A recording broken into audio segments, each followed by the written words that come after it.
Hey everyone, welcome to This Explainer. Today we're unpacking a modern phenomenon literally all of us have experienced firsthand.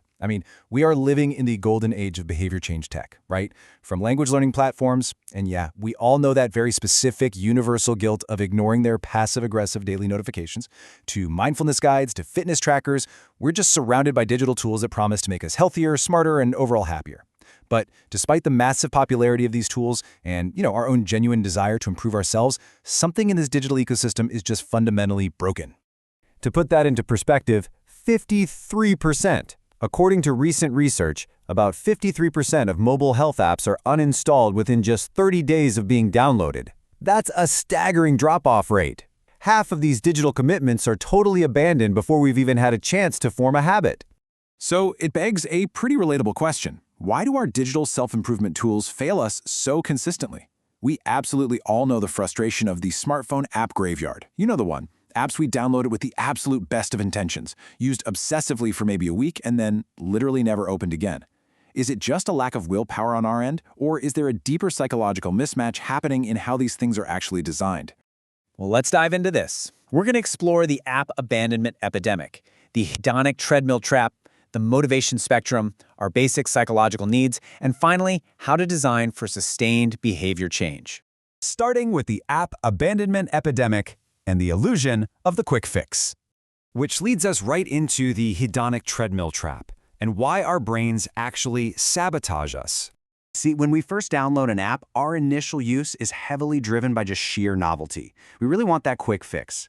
And designers, well, they often mistakenly focus on maximizing superficial engagement. They want you clicking, swiping, maintaining those rigid streaks. But the second that friction gets a bit too high, boom, we delete the app. And that brings us to the psychological saboteur that explains exactly why those external rewards lose their shine so fast. It's called hedonic adaptation. Basically, it's this evolutionary idea that humans get used to both good and bad events over time. No matter what happens, our happiness tends to bounce back to a relatively stable baseline. From an evolutionary standpoint, this is actually our psychological immune system at work. It protects us from being totally overwhelmed by long periods of fear or grief. But because of this adaptation, constantly chasing external hits of happiness, whether that's winning the lottery or just getting a shiny new digital badge for walking 10,000 steps, it only leads us to continually want more. We adapt to the reward, the thrill vanishes, and we're left needing a way bigger hit just to feel that same level of satisfaction. A massive 15-year German study on marriage brilliantly illustrates this in action. They tracked people starting years prior to getting married to establish a baseline. Then, right at marriage, there's a massive spike in happiness. But by year 2 of the marriage, their happiness levels returned almost exactly to where they were before they even tied the knot. It proves that even major life-altering positive events fail to permanently change our happiness baselines. So honestly, if marriage can't keep us permanently elevated on the hedonic treadmill, a push notification reminding us to drink water definitely isn't going to cut it. That brings us to the motivation spectrum and shifting the lens. Clearly, trying to trick our brains with external rewards is a losing battle. To actually beat the treadmill, we have to look at a meta-theory of human motivation called self-determination theory, or SDT. And what's really interesting here is how motivation breaks down. It isn't just a simple on or off switch, it's a whole continuum. On the far left, you've got amotivation, literally no drive at all. Then you move into extrinsic motivation, doing things for outside reasons. But even extrinsic motivation has its own spectrum. It ranges from external regulation, like doing something just to get a reward or avoid punishment, to introjected regulation, which is doing it out of pure guilt. Now, as we move right, we start to truly internalize the behavior. We hit identified and integrated regulation, doing something because it genuinely aligns with our deep personal values. And finally, on the far right is pure intrinsic motivation. That's doing something just because it is inherently joyful. The absolutely crucial point here is understanding the contrast between these two main drivers. Extrinsic motivation relies entirely on external demands. Intrinsic motivation, or highly integrated extrinsic motivation, comes from a deep alignment with your core values.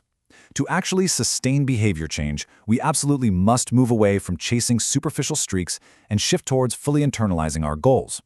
It's the shift from thinking, I have to do this to keep my app streak alive, to, I want to do this because being healthy is who I am. But here is exactly where the tech industry gets it wrong.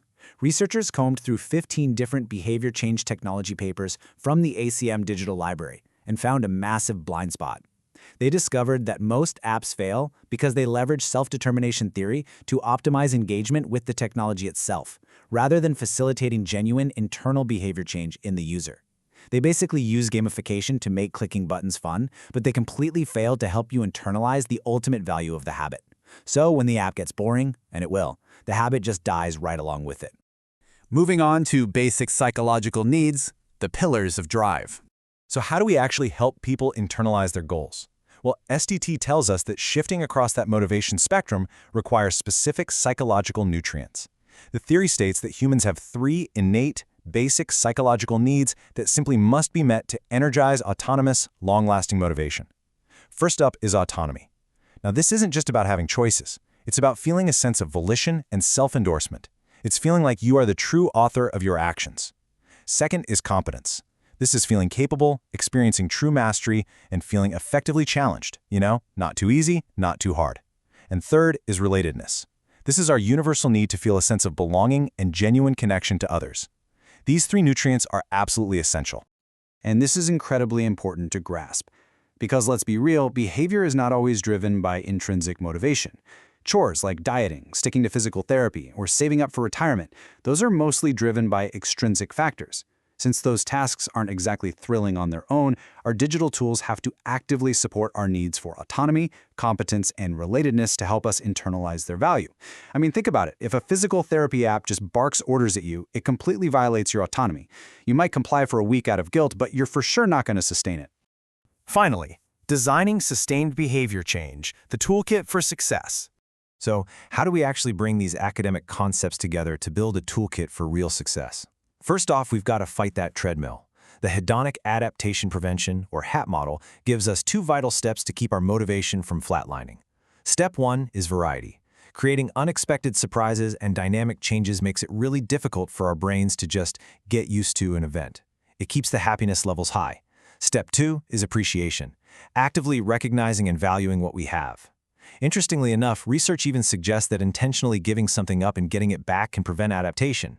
These steps disrupt our psychological immune system just enough to keep us fully engaged. Next, we can map those psychological needs directly to design features. Well-designed tools use these specific, research-backed features to empower us, moving us from short-term compliance to deep integration. To support autonomy, apps shouldn't just dictate targets, they need to provide true agency and goal setting so users can align tasks with their actual values. For competence, apps have to move way beyond generic badges and provide tailored, positive feedback that helps users genuinely perceive their growing mastery. And for relatedness, instead of toxic leaderboards that just foster peer comparison, apps should encourage meaningful cooperation and social integration.